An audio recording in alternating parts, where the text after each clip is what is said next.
Hi dear students, again I am here to continue your physics class, right? Just now we have completed one chapter related to properties of matter, right? Yeah, so today we are moving on to our next chapter, heat transfer, right? Straight away let us see the objectives. Today's learning objectives are steady state and temperature gradient, okay? Then thermal conductivity, okay?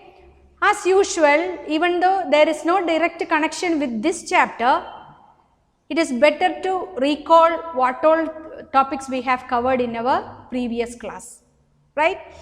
So, in previous class we have completed some topics related to properties of matter. Just to recall all those things, what all?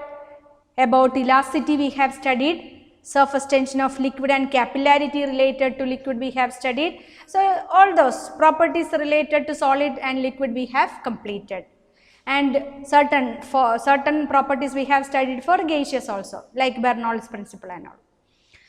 Anyway, after that, after studying the properties of matter, now we are moving on to heat transfer, okay? So, let us see what is the topics, important things, everything related to this heat transfer. Okay, ready? Okay, fine. Related to heat transfer. About heat transfer, which all are the various ways of heat transferring, all those things you have studied in your smaller class, isn't it? Okay, then tell me, which all are the various ways of heat transfer, mode of transfer of heat? Yes, conduction, convection, radiation. Fine. Conduction, convection, radiation are the three ways of transfer of heat. Among that, conduction usually happens in solids. What about convection? Fluids. What about radiation? Through the material medium as well as without the material medium, heat can be transferred. So, these three ways of transfer of heat and their basic things and all you have studied. Now, we are going to upgrade your knowledge based on this conduction of heat. So, the first topic is about transfer of heat by means of conduction. Okay. Now, we are going to heat a solid. Okay. While heating, giving an amount of heat Q to the solid, what all things can happen there? From this heat, certain amount of heat energy can be absorbed by the substance. Let Q1 is the amount of heat energy absorbed. Certain amount of heat energy Q2 can be radiated. Okay. The remaining amount Q3 can be transmitted. So, heat can be, when we are giving heat energy to a solid, heat can be absorbed, it can be radiated, and also it can be transmitted. That is, total amount of heat energy given is equal to the sum of heat energy absorbed, heat energy transmitted, and heat energy radiated. Isn't it? Just once again, what all? See the slide. Conduction of heat. When the heat is conducting through a solid, it can be absorbed, can be radiated, and it can be conducted or transmitted. That means total heat energy will be equal to Q1 plus Q2 plus Q3. Okay. So, that is about conduction. Now, we are going to see a detailed manner about this conduction. We are going to see in a detailed manner. Okay. Now, we are heating a solid, arranging a heat chamber at one end. The body is getting heated. In order to know the temperature at various cross sections, arranging thermometers in between. Okay, thermometers are inserted at various cross sections of this solid. Putting a drop of mercury into the hole, this thermometer is inserted. Okay, just imagine what will be or how do the mercury in these thermometers will be varying, mercuric level will be varying. Yes, it will be slowly rising up. But continuously it will be rising up as long as we are heating. Accordingly, thermometer will be temperature or the mercury level in the thermometer will be coming up. Of course, after reaching a certain level, it will be stopping. Right? Can see all the thermometers will be, even though the level is different, they will be remaining at that position itself for long time then. Even after heating, after reaching a steady level, a constant level, they are remaining at that particular level. Okay. Hot end, near the hot end, thermometer may be little higher. Level of the mercury level will be little higher. Other one little lesser than that. Next one still lower. Last one again. So mercury level will be different, but they will be remaining there itself for a long time. Right? This state of the rod, this state of the conductor is called steady state. Okay, steady state of the conductor means after attaining a constant, means when the heat is flowing through the conductor, after a certain time, temperature at each cross section remains a constant, or it's getting a constant value for the temperature at various cross sections. This constant temperature shown by the various cross sections of the rod is called the steady state of the rod. Okay, steady state of the rod. Okay, see the same with the help of this picture. Steady state, when it is getting heated, after certain time all the thermometers will be showing a different level. Therefore, the steady state can be said as the state of the rod in which the temperature of each section of the rod becomes constant. Okay, that state can be called as the state of the rod in which the temperature of each section of the rod is constant can be called as steady state. So, at that condition, when we are plotting a graph, see the temperature remains constant. Okay, the temperature remains constant. Therefore, for steady state, we can show graphically, that is a line parallel to time axis. Okay, line parallel to time axis is representing steady state. Fine. So, here we have seen for steady state, the graph is a parallel line to the time axis. That means temperature is constant. It is having one more meaning. What? Temperature change is 0, right? It can be represented as change with the time, change in temperature. Temperature is represented by theta, means d theta by dt. Rate of change of temperature will be 0. So, for a steady state, change in temperature with respect to time will be 0. Okay, rate of change in temperature will not be there. So, change in temperature will be 0. That means theta, temperature is a constant. Okay.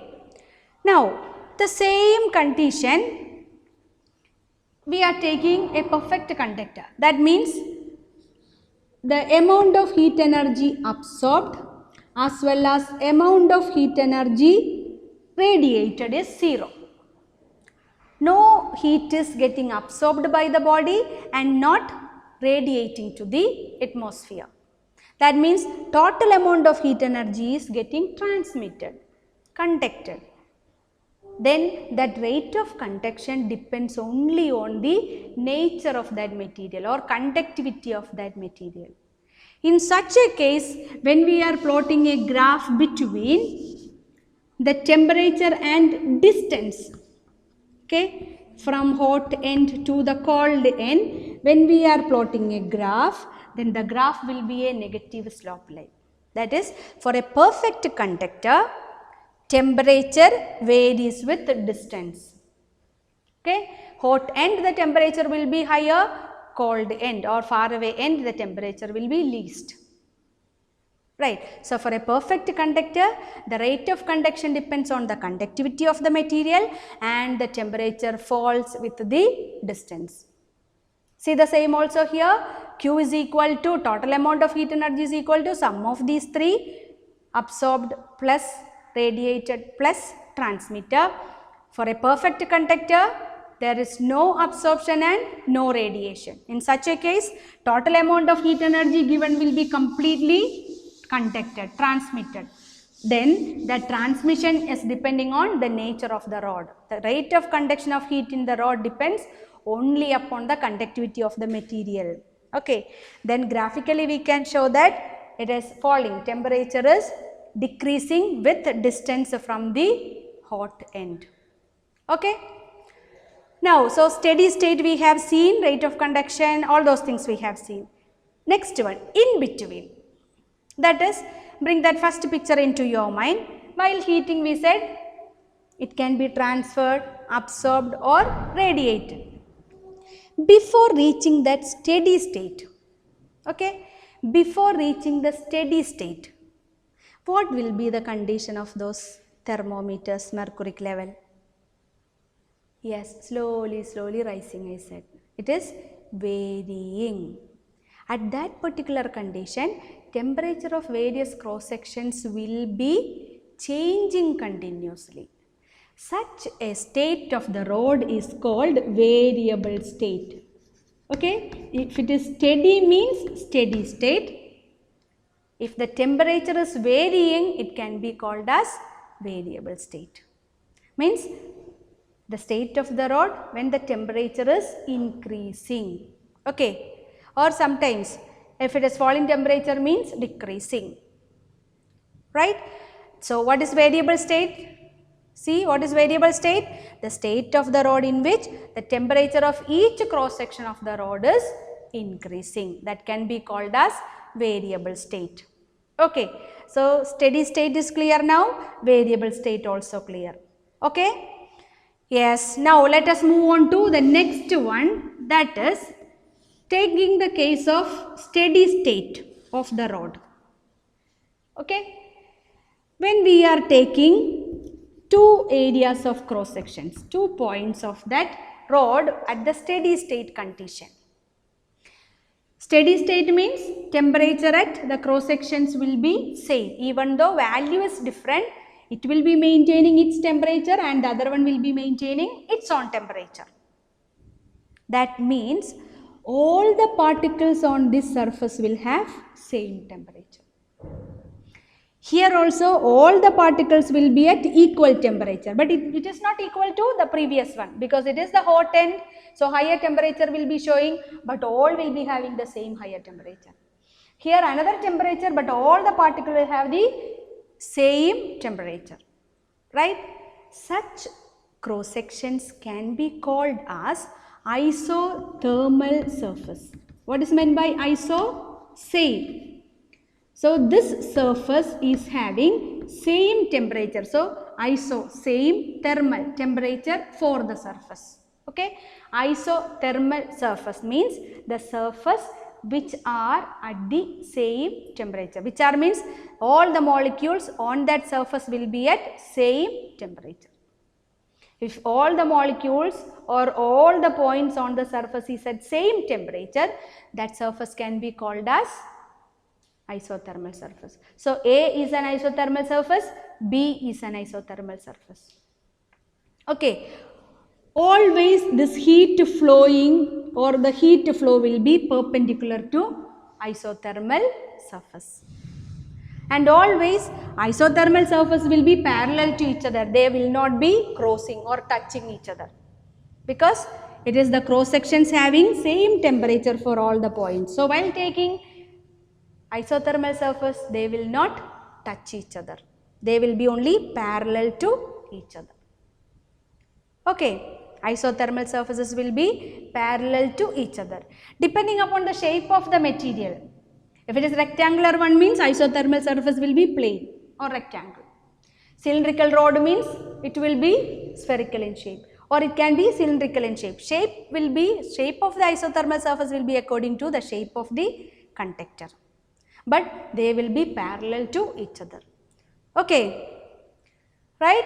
Do you understand? So let us see what is isothermal surface and its properties once again. Isothermal surface means the surface at every point of which the temperature is same. And which all are the properties we said? The direction of heat flow is perpendicular to the isothermal surface. And two isothermal surfaces cannot intersect. Then isothermal surface can be either plane, spherical or cylindrical.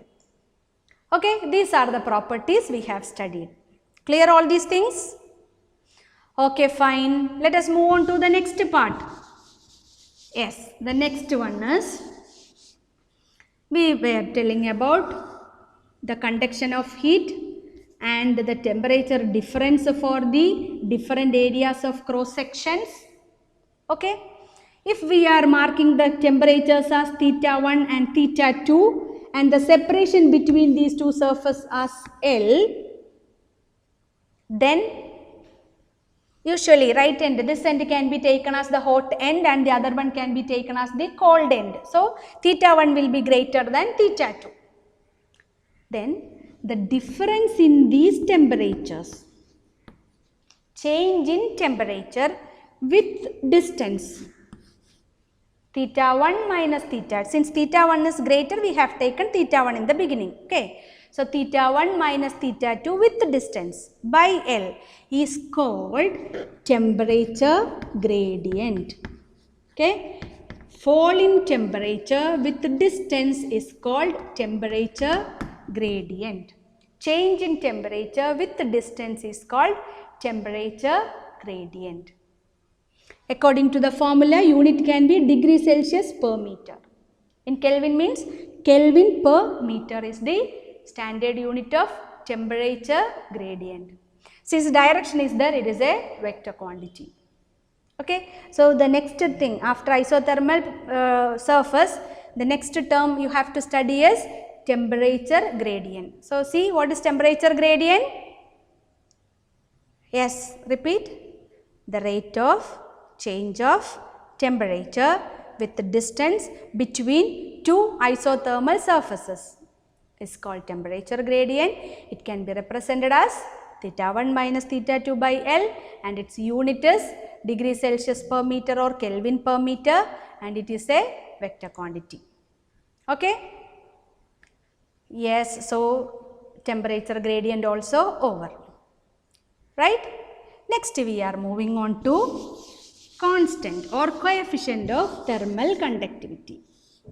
Okay. Now, when heat is transferring like this, okay, on which all factors this quantity of heat will be depending when it is transferred from one point to the other? This quantity of heat transfer depends on which all factors? Yes, area. If area of cross section is greater, large amount of heat can be transferred. So, quantity of heat transferred is proportional to area of cross section. Then it is proportional to temperature difference. Higher the difference, large amount can be flow. Then how long it is transferred, time taken, and also inversely proportional to the separation between. As distance is more, heat transferred will be lesser. Okay. So, amount of heat energy transferred from one surface or from one point to the other depends on area of cross section from which it transferred, temperature difference, time taken as well as inversely proportional to the separation between them. So, by considering all these factors, we can write amount of heat energy transferred Q is proportional to area, time, temperature difference and inversely proportional to L. This proportionality constant is called, any idea? Since it is conduction we are studying, any idea for that constant's name? Coefficient of thermal conductivity. K is called coefficient of thermal conductivity. Okay. It can be defined also. When we are getting such a formula, how we used to define such things, constants and all? By taking all these terms as unity, that is unit area, unit time, unit temperature difference with distance. What is temperature difference with distance? We called temperature gradient. That is, if area is unity, through unit area of cross section, in unit time, having unit temperature coefficient, how much heat energy is transferred, that will be equal to coefficient of thermal conductivity. So, coefficient of thermal conductivity can be defined as heat transferred through unit area in unit time and unit temperature gradient. That can be called coefficient of thermal conductivity. Based on the same units also can be. Okay. So, see all these points once again. Coefficient of thermal conductivity. What is coefficient of thermal conductivity? It depends on various factors. It is directly proportional to A, directly proportional to temperature difference, directly proportional to time taken, and inversely proportional to length. According to that, Q is equal to Ka theta 1 minus theta 2 into T by L. So, it can be defined as the amount of heat that flows, which all conditions, in unit time through unit area of the material perpendicular to the flow under unit temperature gradient when the steady state has been reached. That is the definition of K. It is the amount of heat that flows in unit time through unit area under unit temperature gradient under steady state condition. Okay. Okay. See the next slide also, giving the value of K to compare. This K value, coefficient of thermal conductivity K value varies for different materials. If it is a good conductor, K value will be large. It's a bad conductor, K value will be small. It's a perfect conductor, then K value will be infinity. If it is perfect insulator, then K value will be 0. Likewise, depending upon the material, K value will be various. And also you see, if it is temperature gradient is not uniform, then amount of heat transferred or rate of heat flow can be written as minus Ka d theta by dx. What is d theta by dx? Yeah, temperature gradient. Why negative? Fall in temperature with time. So, if it is non-uniform, temperature gradient is non-uniform, then rate of heat flow is equal to negative Ka d theta by dx. Also you see the dimensional formula of K, m L T minus 3 theta minus 1. According to the formula we can get the dimensional formula as well as units also. SI unit is joule per second per meter per degree Celsius or per Kelvin. Then also Weber per meter per Kelvin, and its smaller unit is calorie per second per centimeter per degree Celsius. Okay, this is the unit of K.